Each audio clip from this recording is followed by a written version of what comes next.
दोस्तों, आज की इस वीडियो में मैं आपको वज़ीर आला पंजाब गंदम सपोर्ट प्रोग्राम 2025 के लिए अप्लाई करने का स्टेप बाय स्टेप तरीका बताऊंगा। किस तरह आपने अप्लाई करना है। बहुत सारे दोस्त जो हैं वो इसलिए परेशान है कि उनको अप्लाई करने का तरीका नहीं आ रहा कि किस तरह आपने अप्लाई करना है। तो आज की इस वीडियो में मैं आपको यही बताऊंगा।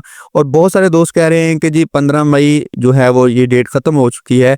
पहले 15 मई डेट थी, लेकिन अब जो है ये डेट एक्सटेंड हो चुकी है। 30 मई तक जो है अब आप अप्लाई कर सकते हैं। मेरे सामने ये वेबसाइट ओपन है। अब यहाँ पे देखें जी, आपने क्या करना है, किसी भी ब्राउज़र के ऊपर जाके यहाँ पे लिखना है WS। जैसे ही लिखेंगे तो आपके सामने WSP2025.punjab.gov.pk इसको सर्च करेंगे तो पहली वेबसाइट जो होगी वीट सब्सिडी, इसके ऊपर क्लिक करेंगे तो आपके सामने ये वेबसाइट जो है ये ओपन हो जाएगी। ये देख ले, मेरे सामने वेबसाइट ओपन हो गई है। इस वेबसाइट का लिंक जो है वो मैं डिस्क्रिप्शन में भी दे दूंगा और कमेंट बॉक्स में भी दे दूंगा, ताकि आप वहां से आसानी के साथ जो है इस वेबसाइट को ओपन कर सकें। उसके बाद यहाँ पे देखें, यहाँ पे ये लॉगिन लिखा हुआ है। ये लॉगिन का यहाँ पे कोई भी काम नहीं है। आपने इसको लॉगिन वाले मामले पे नहीं जाना। आपने ये सिर्फ अप्लाई करें, यहाँ पे क्लिक कर लेना है। उससे पहले अगर आप ये जानना चाहते हैं कि ये कितने एकड़ तक, तो ये ऐसे किसान जिनके 12.5 एकड़ जो है उनकी मलकियत है, ज़मीन मालिक हैं उसके, तो फिर आप इसके लिए अप्लाई कर सकते हैं। और आपको फ़ी एकड़ 5,000 रुपये की जो माली मामलत है वो बैंक ऑफ पंजाब के ज़रिए फ्राहम की जाएगी। ठीक है जी। अब इससे पहले कि कुछ लोग ऐसे हैं जिनके पास किसान कार्ड मौजूद है, तो उनके लिए खुशखबरी ये है कि उनके कार्ड्स के अंदर पेमेंट आना शुरू हो चुकी है। मैंने कल वीडियो बनाई थी, लोगों को मैसेज रिसीव होना शुरू हो गया। मेरे कुछ दोस्त हैं उनको मैसेज रिसीव हो चुके हैं। और आपने एटीएम पे जाके, बैंक ऑफ पंजाब की एटीएम के ऊपर जाके आपने अपनी अमाउंट जो है वो विड्रा करवानी है। आपने अपना कार्ड एंटर करना है, जहाँ पे जो भी इन्फॉर्मेशन होगी वो देनी है, अपना पिन दर्ज करना है और उसके बाद अपनी अमाउंट जो है वहाँ से विड्रा करवा लेनी है। तो लेकिन जिनके पास कार्ड मौजूद नहीं है, किसान कार्ड मौजूद नहीं है, उनको अप्लाई करना ज़रूरी है, तमाम इन्फॉर्मेशन देना ज़रूरी है, तब ही वो जो है इस इमदाद को हासिल कर पाएंगे। तो जिन लोगों के पास किसान कार्ड मौजूद नहीं है उनको अप्लाई करने की भी ज़रूरत नहीं है, उनके डायरेक्ट किसान कार्ड के अंदर अमाउंट आ जाएगी। और जिनके किसान कार्ड नहीं है, नहीं बने हुए, उनको अप्लाई करना ज़रूरी है। तो वो कैसे अप्लाई करेंगे देखते हैं इस वीडियो में। सबसे पहले हम अप्लाई करेंगे ऊपर क्लिक करेंगे। तो जैसे ही अप्लाई करने के ऊपर क्लिक करेंगे तो आप देखेंगे कि यहाँ पे आपको इन्फॉर्मेशन वाला जो प्रोसेस है वो यहाँ पे स्टार्ट हो जाएगा। तो जी देखें जी, ये यहाँ पे ये जो है फॉर्म वो यहाँ पे ओपन हो गया है। यहाँ पे सबसे पहले आप देखें, यहाँ पे लिखा हुआ है ओनर यानी मालिक लिखा हुआ है। उसके बाद जो काश्तकार है यानी जो ठेकेदार है, जो ठेके पे ज़मीन लेते हैं, जो रेंट पे ज़मीन लेते हैं, वो ये इनके लिए ऑप्शन है। उसके बाद यहाँ पे आपने अपना नाम लिखना है, यहाँ पे आपने अपने फादर का नाम लिखना है, यहाँ पे आपने अपना CNSE लिखना है और यहाँ पे आपने अपना फ़ोन नंबर लिखना है। और यहाँ पे ये जो है बैंक डिटेल आपने यहाँ पे देनी है।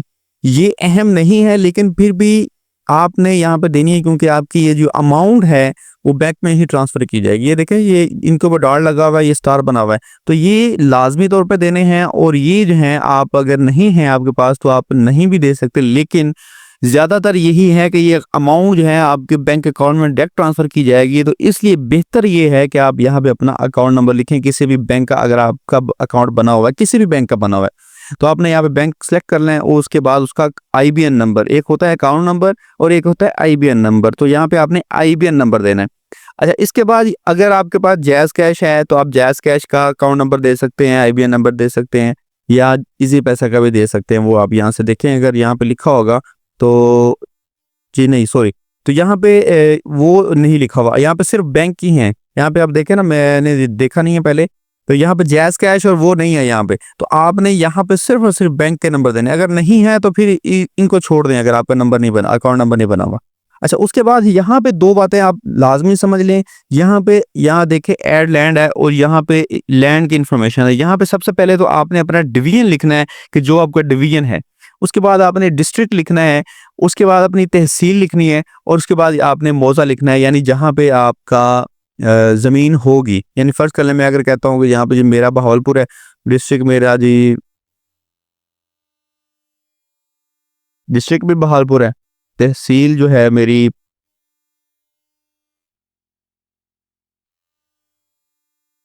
अभी सिलेक्ट नहीं हो रहा, डिस्ट्रिक्ट भी बहावलपुर और ये अभी तहसील आ गई, तहसील यज़मान है। और मैं यहाँ पे आप देखें जी मौज़ा, जहाँ पे ये आगे हैं जी, गांव आगे जहाँ पे आपकी ज़मीन होगी। तो अब यहाँ पे आपने वो गांव सेलेक्ट करना है कि जहाँ पे आपकी ज़मीन मौजूद है, और अभी इसके अंदर कुछ ऐसे चकूक हैं या कुछ ऐसे मौज़े हैं जिन जो इंटर नहीं हुए, तो वो उनके लिए ये है कि वो अभी इस फ़ेज़ के अंदर शामिल नहीं किए गए, बहुत जल्द उनको शामिल कर लिया जाएगा। अभी वो शामिल नहीं हैं, लेकिन इनको आने वाले वक्त में जो है शामिल कर लिया जाएगा। अब यहाँ से अगर आपको अपना नाम मिलता है तो आप यहाँ पे उसको सिलेक्ट करेंगे। सिलेक्ट करने के बाद आपने यहाँ पे जो है वो खसरा, खेवर नंबर और खतूनी नंबर और कास्ट का रकबा और कुल रकबा। अब मैं आपको अप्लाई करने का तरीका ऐसा बता देता हूँ। मैं ये सिर्फ जैसे कहते हैं एग्जाम्पल के तौर पर बता रहा हूँ, ऐसे इन्फॉर्मेशन में गलत लिख रहा हूँ तो आप यहाँ से देख सकते हैं। फर्ज कर लें जी मैं मालिक हूँ ज़मीन का, मैं यहाँ पे लिखूंगा मालिक, नेम लिखूंगा जी, फर्ज कर मोहम्मद अली मैं लिख देता हूँ जी। ये मैं आपको समझाने के लिए कर रहा हूँ, तो फेक इन्फॉर्मेशन दे रहा हूँ। अच्छा जी, फादर नेम मैं कहता हूँ जी हसन, ठीक है जी, हसन कर देता हूँ मैं। और आईडी कार्ड नंबर मैं लिखता 3120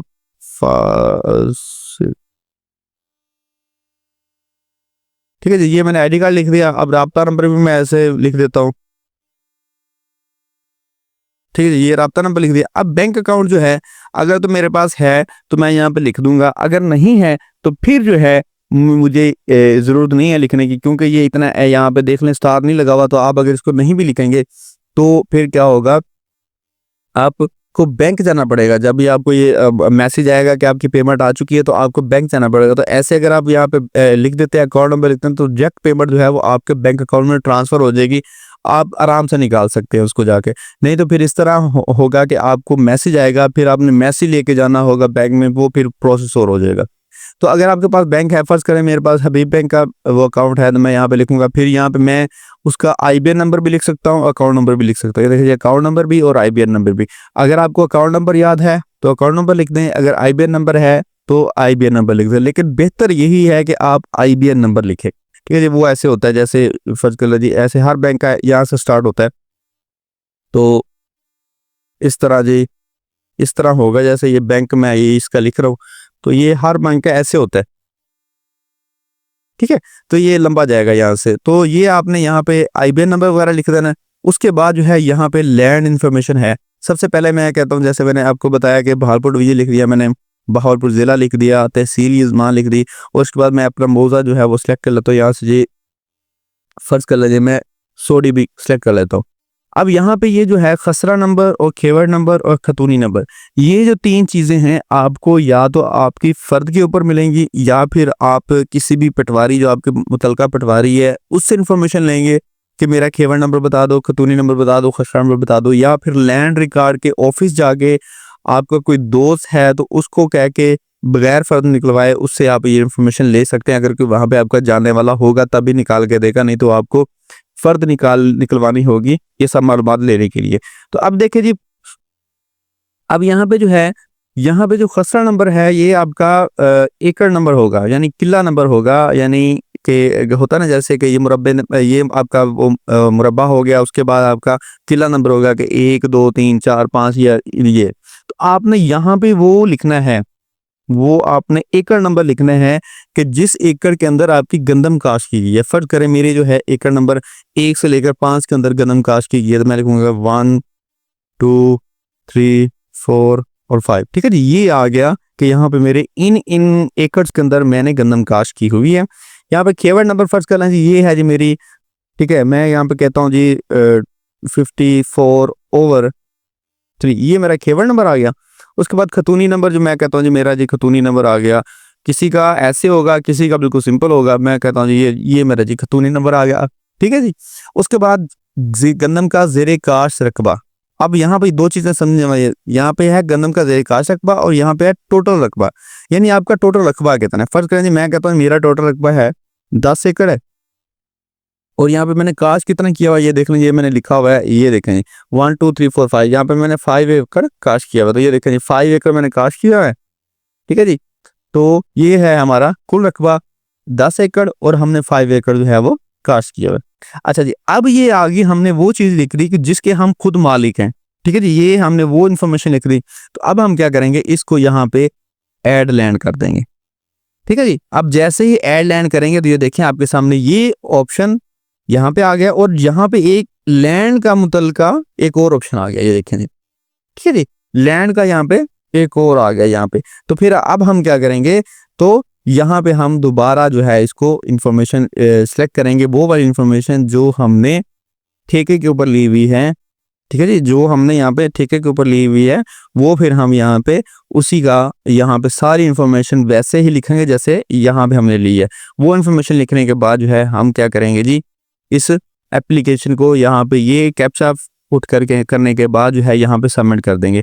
और यहाँ पे ये देखें, गौर कीजिएगा 1 और 7 वाला जो डिजिट आता है उसमें थोड़ी सी कंफ्यूजन हो जाती है। कभी लगता है कि ये 7 लिखा हुआ है लेकिन वो होता 1 है, और कभी होता है कि ये 1 लिखा है वो होता 7 है। वो यहाँ पे आप थोड़ा सा गौर करके देखिएगा, क्योंकि एक दो दोस्तों ने मुझे नीचे कमेंट किया कि कैप्चा जो है मैं सही लिखता हूँ तो वो फिर भी रॉन्ग बताता है। तो ये एक दो दफ़ा मेरे साथ भी हो चुका है, तो मैं भी 1 और 7 को गौर से नहीं देख रहा था, तो वो वहाँ पे कंफ्यूजन हो जाती थी। वो कहता था आपने रॉन्ग कैप्चा एंटर किया है। तो फिर जब मैंने गौर करके देखा तो तब जो है वो सही हुआ। तो आप इसलिए 1 और 7 को देखिएगा गौर से, फिर उसके बाद जो है इसको पुट कीजिएगा। पुट करने के बाद जो है आप यहाँ पे सबमिट के ऊपर जैसे ही क्लिक कर देंगे तो आपको यहाँ पे आ जाएगा कि आपकी एप्लीकेशन जो है वो सक्सेसफुली जो है वो हो चुकी है, सिलेक्ट हो चुकी है, यानी रिसीव हो चुकी है। और उसके बाद जो है इसका स्टेटस मालूम करने का कोई तरीकाकार अभी तक नहीं बताया गया। वो बैंक की तरफ से जैसे ये एप्लीकेशंस का मरहला जो है वो कंप्लीट हो जाएगा, यानी 30 मई तक कंप्लीट हो जाएगा, उसके बाद जो है वो आपकी सारी वेरिफिकेशंस होंगी और उसके बाद जो है पेमेंट जो है आपके डायरेक्ट अकाउंट में ट्रांसफ़र की जाएंगी। इससे पहले कोई भी तरीका अभी तक नहीं बताया गया कि किस तरह आपने अपना स्टेटस चेक करना है। तो ये सारी मालूमात, तो ये थी आज की वीडियो जिसके अंदर मैंने आपको तमाम तफसील बता दी कि आपने किस तरह जो है अप्लाई करना है। इसके अलावा बाकी अगर कोई क्वेश्चंस हैं, और वैसे भी मैं शाम को एक वीडियो अपलोड करूंगा जिसमें तमाम क्वेश्चन जो हैं जो मुतलका कुछ दोस्त पूछ रहे हैं उनके जवाब जो है मैं आपके साथ शेयर करूंगा। इसके अलावा भी अगर कोई आपके ज़हन में सवाल है तो आप जो है कमेंट बॉक्स में मुझसे पूछ सकते हैं। आबाद रहें, खुश रहें, अपनी दुआओं में याद रखें। अल्लाह हाफिज़।